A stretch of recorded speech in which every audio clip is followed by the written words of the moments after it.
Hello and welcome to the Inside FCA Podcast. I'm Özge Ibrahim and today I'll be discussing cyber resilience with the FCA security expert Robin Jones to talk about what firms can do to protect themselves from cyber threats and attacks. Welcome, Robin. Hi, Oscar. The last decade has seen more parts of the financial system and delivery services move online.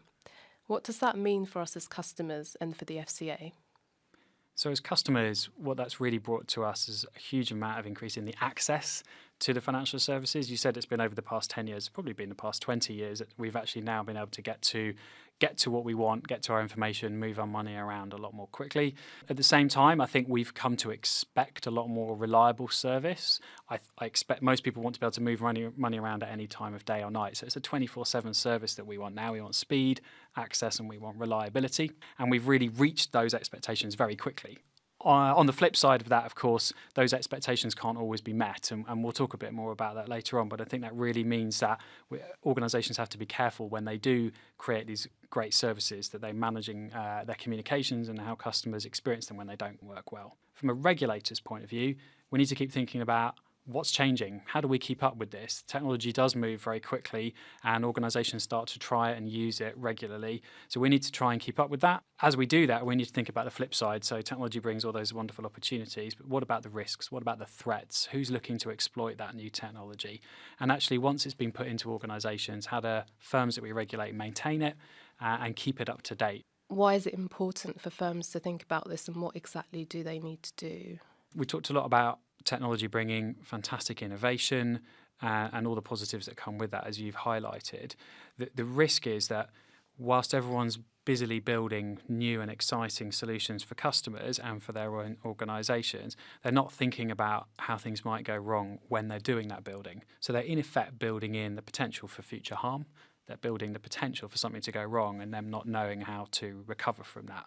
In a world where technology is changing fast, but it can go wrong, really talking about people's data and people's money. Those are the two things that people want access to, or potentially criminals are looking to gain access to.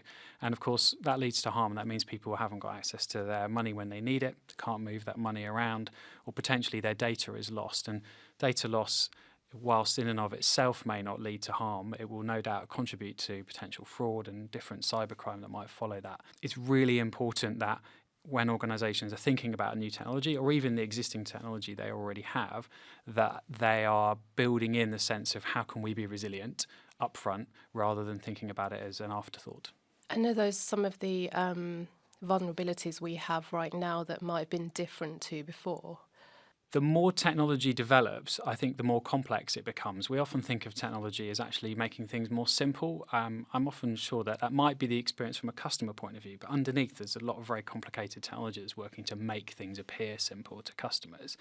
Because we build complexity in, it does mean things can go more wrong, and it means they're more vulnerable to attackers. And so complexity is one area where I do think cybercriminals will always look to exploit. But I think the other side of this, and the really important side of this, is people. People design technology, they build it, they test it, and they use it. And then there are other people on the other side of that trying to exploit it and find gaps in it. You and anyone in technology can build an incredibly secure system, but if people are using it, they can be tricked, they can be fooled into giving up their information. And realistically, that's not going away. If anything, that will get progressively worse over time. In effect, what we've done by having more technology out there that allows people to access financial services, we've given criminals more direct routes to access customers. But what can firms do now to stop some of this from happening? So one of the phrases that gets used in the technology world, which I have to be a little bit careful about, is what's called designing things that are secure up front, or secure by design. It's a nice phrase for technology firms to use, but really what we're talking about there is, do you think about security when you start building something from day one? Too often it comes along afterwards where you discover someone's built an amazing thing that's going to do something brilliant for their company and for their customers, and then someone says, well, what about security after that?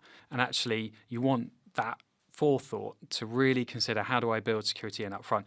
Robin, can you talk us through some of the main implications of these attacks on firms and their customers?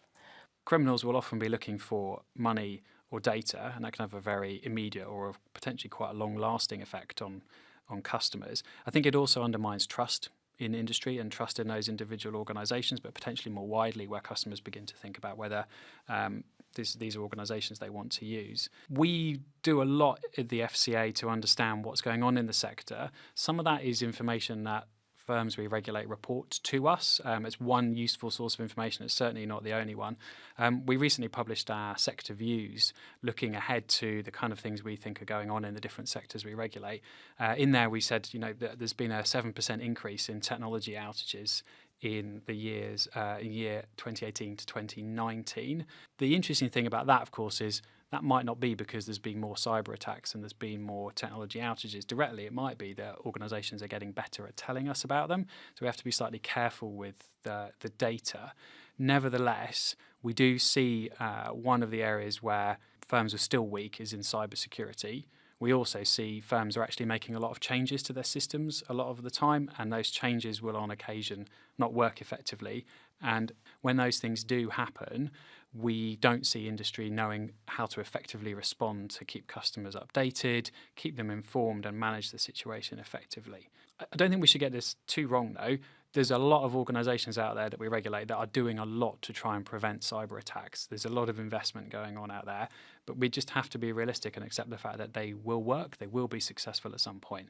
So we're asking organisations to think about how they would respond when that does happen. And what are some of the things that firms are doing to prevent attacks and associated disruption? So one of the key things that we're asking organisations to think about now actually is, do they know their business? So do they know how their business works, what services they provide to their customers, and how does the technology, data, people, process all stack up to support that? And actually, that's a real beginning point. So we're not having a conversation that says, do you understand your technology in detail? It's a much broader one about understanding their business. If they then understand how their business works, it should be easier to understand where it needs to be resilient. So what are the most important aspects of the business that need to stay resilient? Then think about how would they respond when something does go wrong. So we are trying to shift the conversation away from stopping everything from going wrong to it will go wrong. If it does, what are you going to do? How do you continue to provide that service, maybe in a different way to the way you do now, or in a manual way if you have to? And how do you effectively communicate after that? Your systems are only as secure as the people that use them, and whether that be your internal people or your customers. When organisations make change, that is where things tend to go wrong. So how will you manage that? How will you make sure the change is effective? Really, we're talking about the basics of cyber hygiene, if you want to call it that, and operational resilience. Can you explain what cyber hygiene means? Yes, it's an overused phrase, and I've just used it again. This is really about getting the basics right. Cyber sounds very complicated. It's almost in some ways designed to sound threatening, I guess. But actually, this is who accesses your system and your data right now. How will you know if that changes? How do you know if different people join your organisation, if they leave, or if a new third-party supplier is brought on board? How do you know that they've got the right access to the right information? And then how do you keep your technology up to date? Many people will have phones, computers that say, are you ready to upgrade? And you click on the yes, I'm ready to upgrade button. You'd be surprised how much of that doesn't happen from a technology point of view, because organisations we regulate find it very hard to say, yes, I'm just going to upgrade, because the complex systems they've built just don't lend themselves to an easy upgrade.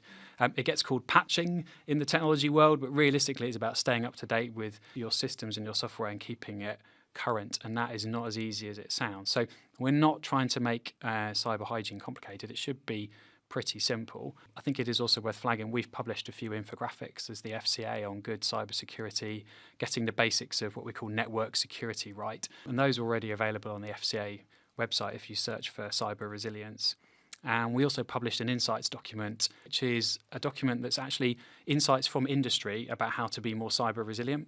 So it's advice from industry to industry. It's not the FCA saying you should do these things. It's shared experience from conversations we've had with firms. And we think that's incredibly powerful.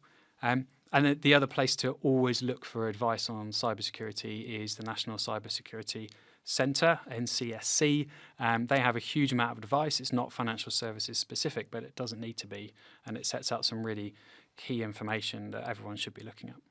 Robin, what role does good governance and leadership have when it comes to tackling cyber threats? I think governance and good leadership are absolutely essential when it comes to identifying, tackling and responding to cyber threats.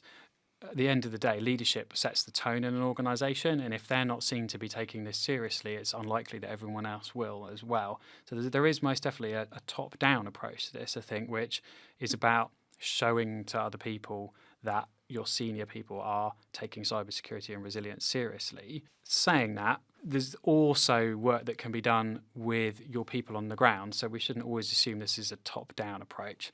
Often when we talk about this, we say, well, our people clicked on the wrong email. It's their fault. Why did they click on the phishing email and let virus in or some malware in? Actually, that's not about the individual. It's about the culture of the organisation and whether you've actually helped those people identify those emails first rather than just automatically assuming that you should blame them. Those individuals are an incredibly important part of spotting suspicious emails, which is often the way into organisations, especially the smaller ones that we see. And you don't want them to just be blamed for having got something wrong if you didn't set up a culture and an approach and a way of thinking on the ground that helps spot these things before they happen. And is it possible to create a good security culture, and what does it look like?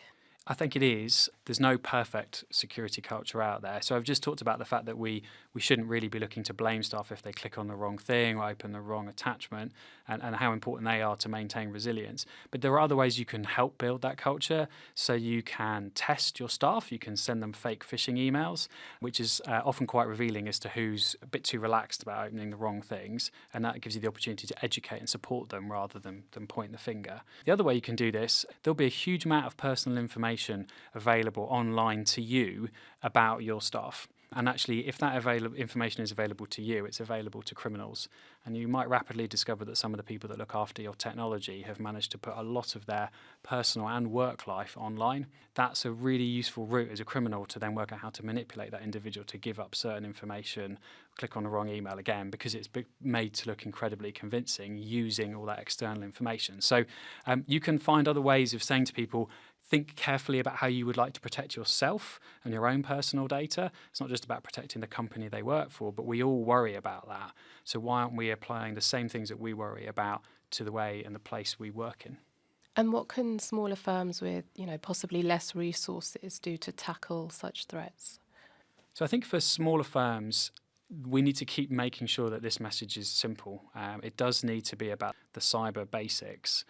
I've said before, there's a lot of really good advice out there, and a lot of the National Cybersecurity Centre's advice does focus on smaller organisations. There's lots of good practice that they share on there. Most small organisations will have one or two systems. They'll have their email system and they'll maybe storing some information elsewhere. That means they've got a relatively small place to focus on being secure, but also recognise that's where the vulnerabilities lie. A lot of the cases we see with smaller firms involve email, and those emails being intercepted or redirected by criminals. So if that's the main source of how you do your business, that's the place to focus your efforts on being resilient. The Bank of England, the Prudential Regulation Authority, or the PRA, and the FCA have recently published consultation papers on new requirements to strengthen operational resilience in the financial services sector. And one of the areas of focus is greater resilience of the cloud and other technologies. Can you explain why this is important, Robin, and the outcome of the consultation and how this might impact the future of regulation? The FCA, along with the other regulators you identified, started a consultation on this at the beginning of December last year. It starts from a premise that I've mentioned a couple of times. We don't expect that firms will be able to provide a service all the time, constantly, 100%. I think the better way of saying that is we know things will go wrong. And we want firms that we regulate to be prepared for when that happens. We want them to then think about the harm that could be caused if their customers can't access their services, if they lose their data, and so on. So we're trying to get a message out there which says we accept that failure can occur, but we would rather that organisations understood where that's most likely to happen and prepare for it. So the consultation paper sets out some key concepts in here. We ask organisations to understand their business, as I've talked about before. We call that identifying their business services. So what services do they provide to their customers? And those customers could be retail customers, but they could also be wholesale market participants as well. They don't have to be the retail consumers. And if they understand how their business works, The next question is, what of those different services are the most important ones? So some services they provide are incredibly important both to the organisation but also to their customers. And we ask them that they think about that prioritisation whilst thinking about what the regulators care about. So if it's the Bank of England, financial stability; if it's the Prudential Regulation Authority, safety and soundness of those organisations; if it's the FCA, then it's really going to be about the harm to consumers and the markets. And so prioritising what they do and how important it is based on what we think as much as how, if something went wrong, that would affect their organisation, should mean you get to a relatively short list of what do we care about if it goes wrong.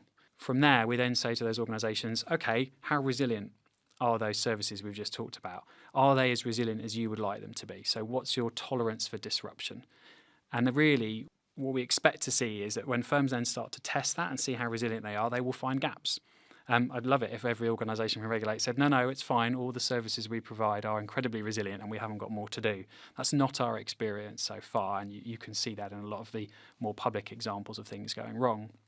So really, the challenge to organisations is, you're not as resilient as you would like to be or as we would like you to be. How are you going to get there? And that probably is an investment and a prioritisation conversation that those firms need to have, ultimately at a board level. It's really a senior management and board level discussion.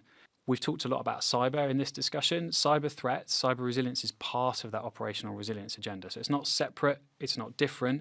It is a different cause of disruption because it's somebody trying to do something intentional. They're trying to disrupt and steal. But at the end of the day, the consequences are the same for customers, whether it be a cyber attack or a change that went wrong. That isn't something organisations can do overnight. It's going to take time, but that's the challenge we pose. The concept of operational resilience is challenging firms to think about the outcome of resilience. How do they become more resilient and therefore reduce that harm? We, as the regulators, can't tell industry how they should run their business. We don't know what those services are that they have. We don't know what tolerance they should set for disruption. But what we are saying is resilience is likely to be a core part of a business model for an organisation in this increasingly digital age. So how do you achieve that resilient outcome? And that is a shift in the way we would talk to industry. It's a different way of thinking about regulation because it's saying, we've given you some parameters, some challenges. Now you go away, think about them and come back and tell us how you intend to respond to be increasingly resilient. And what responsibility do we as individuals hold, if any, to contributing to the resilience of the wider financial system? We all have an individual responsibility to ourselves to stay resilient and understand where the threats might come from and how we protect our own data and our own systems. So I think if we can apply that kind of discipline and effort that we put into doing that for ourselves into wherever we work, we're already contributing to the resilience of the system, because if we're not clicking on those emails, if we're being thoughtful about what kind of information we have on social media that supports people to exploit that, and if we're really calling out areas where we start to get worried, if we see things that don't work properly, that can be incredibly powerful. So I think that works at an individual level and it contributes to that culture of cyber resilience. So looking ahead, is it more of the same, or will there be threats from completely different areas or different parts of the world, for example? We will always see the threat that relates to people. People are always going to be that vulnerability and they will always be exploited, and criminals will look for that every time. One area where I think we might see more of that is we spend a lot of time making sure that we're secure when we use our laptops and our computers at work and the big systems that industry uses to provide financial services. We don't spend as much time thinking about the security of our mobile phones. Those are the things that are in our pocket all of the time. They hold a huge amount of very sensitive information. And I worry that we perhaps think of the corporate side of security, but actually a lot of us are probably using those phones just as much for corporate activity now as they were before. So I think maybe we need to start thinking about, we're incredibly mobile now as a workforce, and actually are we protecting that aspect of it? If we look a bit further ahead, there's a real challenge down the line with what's described as quantum computing. There's many different ways to describe that, which would take a very long time and more intelligent people than me to describe. But ultimately, quantum computing will massively speed up computing power. And when it does that, it will, in effect, break a lot of the security that we have around our computers, our laptops, our mobile phones overnight. Once somebody has quantum computing power, they can break in because they'll have the power to unencrypt or decrypt a lot of the security layers that we have in our systems. That is something that people are working on to try and build alternatives that would mean that when quantum computing comes along, there's already a quantum computing answer to that question. A lot of people spend their time focusing on the benefits of quantum, and there are huge benefits in how we would speed up decisions and processing of data, don't get me wrong, but the flip side is it creates a significant security risk. So that's one we always look ahead to. It could be in 2 years' time, it could be in 10 years, it could be in 20 years' time. I'd probably be in the middle of that debate somewhere. When it happens, we're going to need to be ready, and I'm not sure how ready we are. Well, that gives us a lot to think about for the future then. Thanks for your time today, Robin, and your insights into this important and fast-moving space. I'm Mesge Ibrahim. Join us again soon for the next Inside FCA podcast. The Inside FCA podcast shines a light on all aspects of work at the FCA, featuring experts covering important topical subjects affecting both financial services firms and consumers. Subscribe to our channels to stay up to date and listen to the latest episode of the Inside FCA podcast.